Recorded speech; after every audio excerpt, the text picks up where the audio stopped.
အားလုံးပဲမင်္ဂလာပါ Learning English ကိုထက်ကနေပြန်လည်ကြိုဆိုပါရစေအဲ့တော့ဒီနေ့မှာဆိုရင်တော့ကျွန်တော်ဒီအင်္ဂလိပ်စာ alphabet မှာတရတွေနောက်ပြီးတော့ B တွေရဲ့အကြောင်းကိုပြောသွားမှာဖြစ်ပါတယ်အဲ့တရတွေ B တွေနဲ့စုံတဲ့ noun တွေရဲ့မှာsingular noun ကို plural noun ဘယ်လိုပြောင်းမလဲဆိုတာကိုဒီနေ့ကျွန်တော်ပြောမှာဖြစ်ပါတယ်အဲ့တော့ပထမကျွန်တော်တို့ကြည့်လိုက်အောင်ဒီမှာတရအများပေါ့နော် vowel ဆိုတရရှိတယ်ဒီမှာဒီကျွန်တော်တို့ဒီ၅လုံးရှိတယ် A E I O U A E I O U နော်ဒီမှာ၅လုံးရှိတယ်။နောက် B မှာ consonant မှာဆိုရင်ကျွန်တော်တို့ဒီမှာအားလုံးပေါင်း21လုံးရှိတယ်။ B C D F G H J K L M N P Q R S T V W X Y Z ဆိုပြီးတော့ကျွန်တော်အားလုံးပေါင်း21လုံးရှိပါတယ်။ဒီတရနဲ့ B ကိုကျွန်တော်တို့ကွဲအောင်ကျွန်တော်သိထားဖို့လိုပါတယ်။ဒါဒီကျွန်တော်တို့ writing ရေးတာပဲဖြစ်ဖြစ်ကျွန်တော်တို့ဒီနောက်ပိုင်းခန်းတွေ verb တွေကိုကြည့်တာပဲဖြစ်ဖြစ်ကြရင်ဒီတရတွေ B တွေကိုကောင်းကောင်းနားလည်ဖို့လိုအပ်ပါတယ်နော်အဲ့တော့ကျွန်တော်တို့ဒီမှာကြည့်လိုက်မယ်ကျွန်တော်တို့က singular noun ကို plural noun ပြောင်းနေတဲ့သင်ခန်းစာတွေကိုဝင်နေတာဖြစ်ပါတယ်အဲ့တော့သူ့မှာအများကြီးရှိပါတယ်ပထမဦးဆုံးကျွန်တော်ရှေ့ရသင်ခန်းစာတွေမှာကျွန်တော်ပြောခဲ့တာဒီ noun တော်အများစုကိုကျွန်တော်တို့ဒီ s ပေါင်းနဲ့နောက် sh တို့ x တို့ ch တို့အဲ့လိုနဲ့စုံတဲ့ဟာတွေကိုကျွန်တော်တို့ဒီ es ပေါင်းတာတို့S ပေါင်းတာတို့နောက်ပြီးကြတော့ O နဲ့ဆုံးတဲ့ဥစ္စာတွေကို ES ပေါင်းတယ် S ပေါင်းတယ်အခုဆိုရင်ကျွန်တော်တို့ Y ကိုရောက်လာပါပြီเนาะအဲ့တော့ Y နဲ့ဆုံးတဲ့ noun ရဲ့ရှေ့မှာ vowel ရှိနေရင် S ပေါင်းရပါတယ်အဲ့တော့ vowel ဒီကျွန်တော်တို့ဒီတရဖြစ်ပါတယ်เนาะဒီ Y နဲ့ဆုံးတဲ့ noun တွေရဲ့ရှေ့မှာ A E I O U ရှိနေတယ်ဆိုရင်တို့ကိုကျွန်တော်တို့ရိုးတဲ့နဲ့ S ပေါင်းပေးလိုက်ရုံပါပဲနောက်တစ်မျိုးကတော့ကျွန်တော်တို့ဒီမှာ Y နဲ့ဆုံးတဲ့ noun ရဲ့ရှေ့မှာ consonant ဆိုတဲ့ကျွန်တော်တို့ဒီမှာ B ရှိနေတယ်ဆိုရင်ဒီလို B တွေရှိနေတယ်ဆိုရင် B အခရာတွေရှိနေတယ်ဆိုရင် Y ကို I ပြောင်း ES ပေါင်းဆိုပြီးတော့နှစ်မျိုးရှိပါတယ်ပြန်ပြောပြပါမယ် Y နဲ့ဆုံးတဲ့ noun ရဲ့ရှေ့မှာတရတွေရှိနေတယ်ဆိုရင် S ပေါင်းပေးပြီးတော့ Y နဲ့ဆုံးတဲ့ noun ရဲ့ရှေ့မှာ consonants လို့ခေါ်တဲ့ B တွေရှိနေမယ်ဆိုရင် Y ကို I ပြောင်းပြီးတော့ ES ပေါင်းပေးရတာဖြစ်ပါတယ်အဲဒီတော့ကျွန်တော်တို့ Y ကို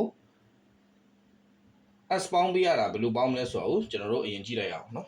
အဲ့တော့ဒီမှာကျွန်တော်တို့ကြည့်မယ် Y နဲ့ဆုံးတဲ့ noun ရဲ့ရှေ့မှာ vowel ဆိုတဲ့တရတွေရှိနေရင်ကျွန်တော်တို့ဒီ S ပေါင်းပေးရတာဖြစ်ပါတယ် Y နဲ့ဆုံးတဲ့ noun ရဲ့ရှေ့မှာ vowel ရှိရင် S ပေါင်းပေးရတာဖြစ်ပါတယ်အဲ့တော့ဒီမှာကြည့်မယ်နံပါတ်1 boy เนาะသူ့ရဲ့ရှေ့မှာဒီမှာ O ရှိတယ်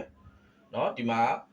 Y နဲ့ဆုံးတဲ့ရှေ့မှာ O ရှိတယ်နံပါတ်2 Y နဲ့ဆုံးတဲ့ရှေ့မှာ O ရှိတယ်ဒါဒီလည်းတရပဲနံပါတ်3 Y နဲ့ဆုံးတဲ့ရှေ့မှာ A ရှိတယ် Y နဲ့ဆုံးတဲ့ရှေ့မှာ E ရှိတယ် key ဒီမှာဆိုရင်နံပါတ်5မှာကြည့်တယ် Y နဲ့ဆုံးတဲ့ပြီးရင်ဒီမှာ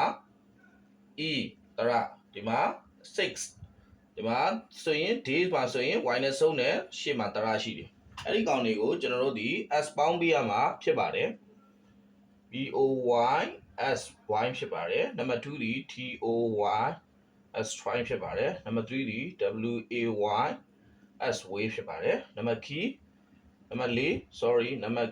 4ဒီ keys ဖြစ်ပါတယ်နံပါတ်5ဒီ monkeys ဖြစ်ပါတယ်နံပါတ်6ဒီ days ဖြစ်ပါတယ်အဲ့တော့ကျွန်တော်တို့ singular noun plural noun ပြောင်းတာဖြစ်ပါတယ်ယောက်ျားလေးများ twice ကစားစရာယုံနံပါတ်2 twice ကစားစရာယုံများ3 way လမ်းကြောင်း3 WAYS ways လမ်းကြောင်းများနံပါတ်4 key တော့နံပါတ်4 keys တော့များနံပါတ်5 monkey မြောက်နံပါတ်5 monkeys မြောက်များနံပါတ်6 day နေ့6 days နေ့များဆိုပြီးတော့ကျွန်တော်တို့ဒီလိုမျိုး Y နဲ့ဆုံးတဲ့ noun ရဲ့ရှေ့မှာတရရှိနေရင် S ပေါင်းပေးရတာဖြစ်ပါတယ်အဲ့တော့ Y နဲ့ဆုံးတဲ့ noun ရှေ့မှာကျွန်တော်တို့ဒီတကယ်လို့ consonant ရှိနေရင်ဘယ်လိုပြောင်းမလဲဆိုတာကိုကျွန်တော်တို့ဆက်ကြည့်အောင်ဒီမှာဆိုရင်ကျွန်တော်တို့ဒီ Y နဲ့ဆုံးတဲ့ noun ရဲ့ရှေ့မှာဒါနောက်တစ်မျိုး consonant ရှိနေရင် consonant ဆိုတာ B ကိုပြောတာเนาะရှေ့မှာကျွန်တော်ပြန်ကြည့်လို့ရတယ် B ကိုပြောတာ consonant ရှိနေရင် Y ကို I ပြောင်း ES ပေါင်းပေးရတာဖြစ်ပါတယ် Y ကနှစ်မျိုးเนาะရှေ့မှာတရရှိနေရင် S ပဲပေါင်းတယ် noun ရဲ့ရှေ့မှာ consonant ဆိုတဲ့ B ရှိနေတယ်ဆိုရင်ကျွန်တော်တို့ဒီ consonant ဆိုတဲ့ကျွန်တော်တို့ B ရှိနေတယ်ဆိုရင်ကျွန်တော်တို့ Y ကို I ပြောင်း ES ပေါင်းဖြစ်ပါအဲ့တော့ဒီမှာကြည့်လိုက်မယ် example 1 country နိုင်ငံ နော် country နိုင်ငံဆိုရင်ဒီမှာ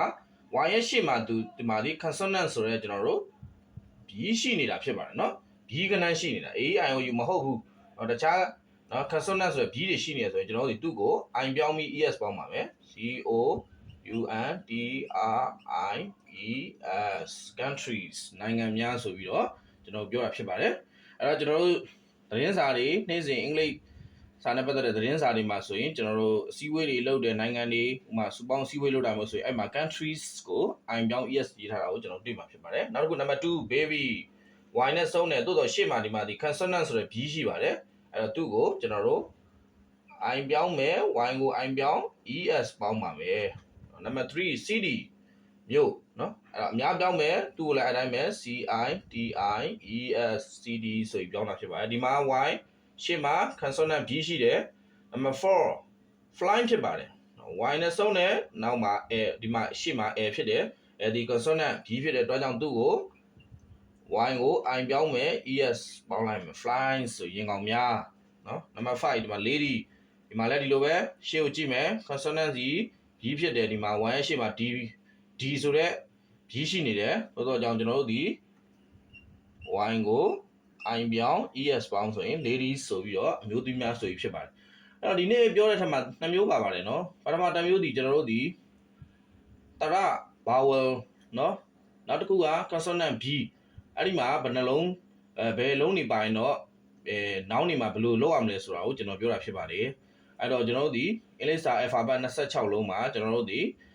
တရဒီ5လုံးပါပါတယ် a e i o u နဲ့နောက် consonant ဒီ21လုံးပါပါတယ်အဲ့ဒီ b ဖြစ်ပါတယ်အဲ့တော့ဒီနေ့မှာသင်တဲ့သင်ခန်းစာဒီ y နဲ့ဆုံးတဲ့နောင်းတွေကိုကျွန်တော်တို့ဒီအများကြီးပြောင်းတဲ့ဟာကိုသင်မိတာဖြစ်ပါတယ်အဲ့တော့အများကြီးပြောင်းတဲ့သင်မိတာဖြစ်တဲ့ချိန်မှာ y နဲ့ဆုံးတာ2မျိုးရှိပါတယ် y ရဲ့ဆုံးတဲ့နောင်းရဲ့ရှေ့မှာတရရှိနေရင်ကျွန်တော်တို့ဒီ s ပဲပေါင်းမယ် b ရှိနေတယ်ဆိုရင်တော့ကျွန်တော်တို့ဒီ i ပြောင်း es ပေါင်းပါမယ်အဲ့တော့ကျွန်တော်တို့ b နဲ့တရကိုတော့ကောင်းကောင်းသိဖို့လိုပါတယ်အဲ့တော့ကျွန်တော်သင်ခန်းစာကိုဒီမှာပဲကျွန်တော်ရေးထားပါမယ်အားလုံးပဲကျမ်းမာချမ်းသာကြပါစေ